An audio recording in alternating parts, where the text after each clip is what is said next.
semuanya, izin untuk Ibu Asmi sebagai dosen pengampu ilmu komunikasi.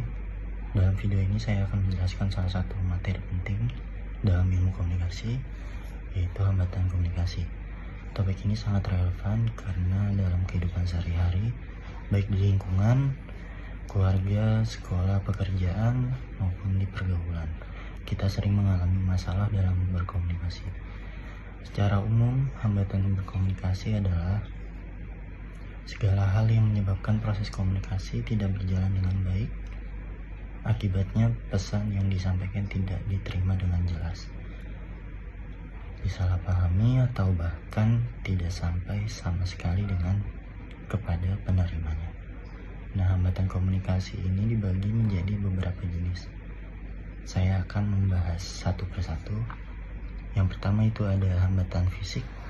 Hambatan ini berasal dari faktor luar atau lingkungan. Contohnya suara bising, gangguan sinyal saat video call, jarak yang terlalu jauh, atau pencahayaan yang sangat buruk saat presentasi.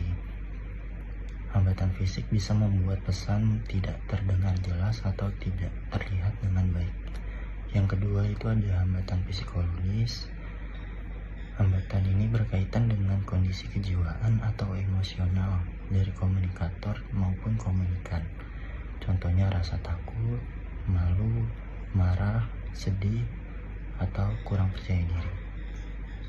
Yang ketiga itu ada hambatan semantik atau bahasa. Hambatan bahasa ini berkaitan dengan perbedaan pemahaman terhadap kata, istilah, atau bahasa yang digunakan. Hambatan ini sering terjadi saat seseorang menggunakan istilah teknis atau bahasa asing atau singkatan yang tidak dipahami oleh penerima atau audiens lawan bicara kita. Yang keempat itu ada hambatan sosial budaya. Hambatan ini muncul karena perbedaan latar belakang budaya, nilai, norma, atau kebiasaan antar komunikator dan komunikan. Misal seseorang dari daerah Kuningan berbicara menggunakan istilah atau logat dari bahasa Sunda, namun lawan bicaranya itu dari daerah Jogja yang identik dengan logat menduk bahasa Jawa yang sangat halus, tidak memahami maknanya. Ini bisa menyebabkan yang namanya miskomunikasi. Yang kelima itu ada hambatan organisasi, yaitu hambatan ini sering terjadi dalam organisasi atau instansi.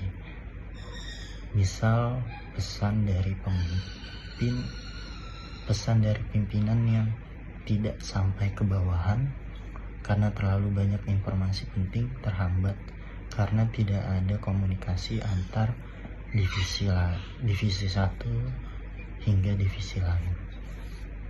Di sini saya akan memberikan satu contoh studi kasus hambatan bahasa atau semantik di tempat kerja.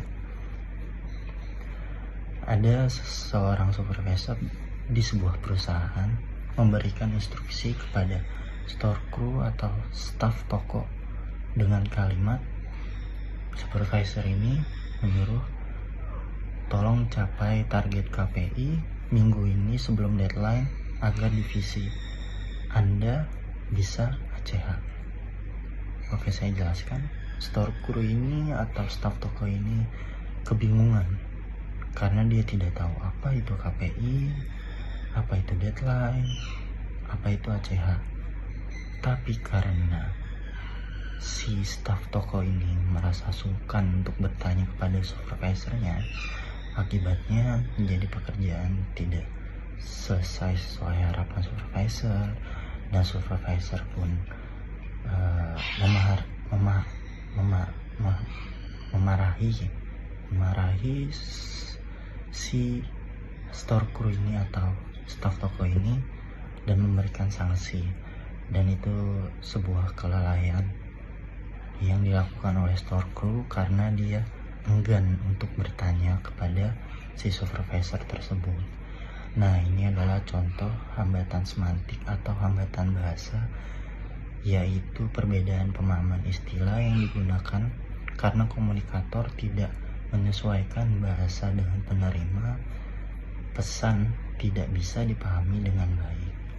Kesimpulannya, jadi hambatan komunikasi itu bisa terjadi karena banyak faktor, yaitu lingkungan, emosi, perbedaan bahasa, budaya, atau struktur organisasi. Untuk mengatasi hambatan ini, kita perlu menggunakan bahasa yang jelas dan sederhana tentunya, menyesuaikan cara komunikasi dengan audiens, membangun rasa percaya diri dan menghargai sebuah perbedaan, dan menjaga kondisi lingkungan agar mendukung proses sebuah terjadinya komunikasi. Ya, terima kasih untuk sudah menyimak dan menonton video ini. Semoga penjelasan materi kali ini bisa bermanfaat untuk kalian semua yang menonton video ini untuk kehidupan sehari-hari, baik di lingkungan keluarga, pekerjaan, sosial, maupun di lingkungan lainnya. Oke, terima kasih. Wassalamualaikum warahmatullahi wabarakatuh. Sampai jumpa.